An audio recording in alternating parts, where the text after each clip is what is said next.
इस्लाम दुनिया में सबसे तेजी से बढ़ने वाला मजहब बन चुका है। प्यू रिसर्च सेंटर की रिपोर्ट के अनुसार एक तरफ जहां मुस्लिमों की संख्या बढ़ी है तो वहीं हिंदुओं की आबादी लगातार घट रही है। स्टडी के अनुसार वर्ष 2010 से वर्ष 2020 के बीच वैश्विक मुस्लिम आबादी में 34 करोड़ 70 लाख यानी 347 मिलियन की वृद्धि हुई। अब दुनिया भर में कुल मुसलमानों की संख्या 2 अरब हो गई है। यदि प्रतिशत में समझा जाए तो 10 वर्षों में दुनिया भर में मुस्लिमों की आबादी 21% बढ़ी है, जबकि कुल वैश्विक आबादी केवल 10% ही बढ़ी है।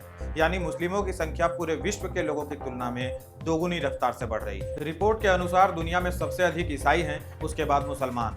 तीसरे नंबर पर वे लोग हैं जो किसी धर्म को नहीं मानते, जिन्हें आप नास्तिक भी कह सकते हैं। हिंदू चौथे स्थान पर, जिनकी वैश्विक आबादी में हिस्सेदारी 14.9% है। उत्तरी अमेरिका में मुस्लिम आबादी सबसे अधिक 52% तक बढ़ी है। भारत की बात करें तो यहाँ हिंदू बहुसंख्यक हैं, जिनकी आबादी लगातार घट रही है। 2010 में विश्व की कुल जनसंख्या में हिंदू 15% थे, जो कि अब 14.90% हो चुके हैं। भारत में 2010 से 2020 के बीच 3.5 करोड़ मुसलमान बढ़े हैं। बढ़ती आबादी कई समस्याओं को जन्म देती है। विशेषकर यदि मुसलमानों की संख्या बढ़े तो समस्याएं और ज्यादा बढ़ जाती हैं। परंतु इस खबर पर एक भी मुसलमान चिंतित नहीं है, बल्कि सब इस बात को सेलिब्रेट कर रहे हैं। ये उसे पूरी दुनिया पर इस्लाम का शासन के रूप में देखते हैं, इसलिए खुश हो रहे हैं। ईसाइयों की संख्या ठीक ठाक है, परंतु चिंता हिंदुओं को करनी होगी। मुसलमानों या क्रिश्चियन आबादी का बढ़ जाना चिंता नहीं है, चिंता हिंदू आबादी का कम होना है।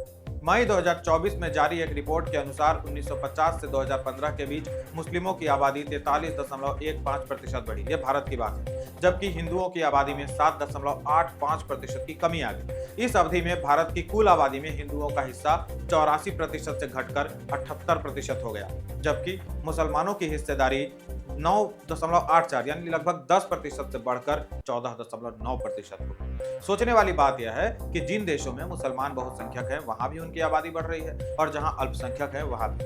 हिंदू जहां अल्पसंख्यक है वहां लगभग विलुप्त हो चुके हैं, और जहां बहुसंख्यक हैं वहां घट रहे हैं। इसी के साथ भारत में मुसलमानों पर अत्याचार का झूठा नैरेटिव बनाने वाले भी एक्सपोज हो गए हैं। जहां की अल्पसंख्यक आबादी पर अत्याचार होता है वो खत्म होने लगते हैं, विलुप्त होने लगते हैं। जैसे पाकिस्तान में हो रहे हैं, जैसे बांग्लादेश में हो रहे हैं।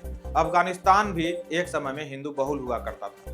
अंत में केवल इतना ही कहना चाहूंगा, बचे रहोगे तो जाति भी रहेगी और भाषा भी।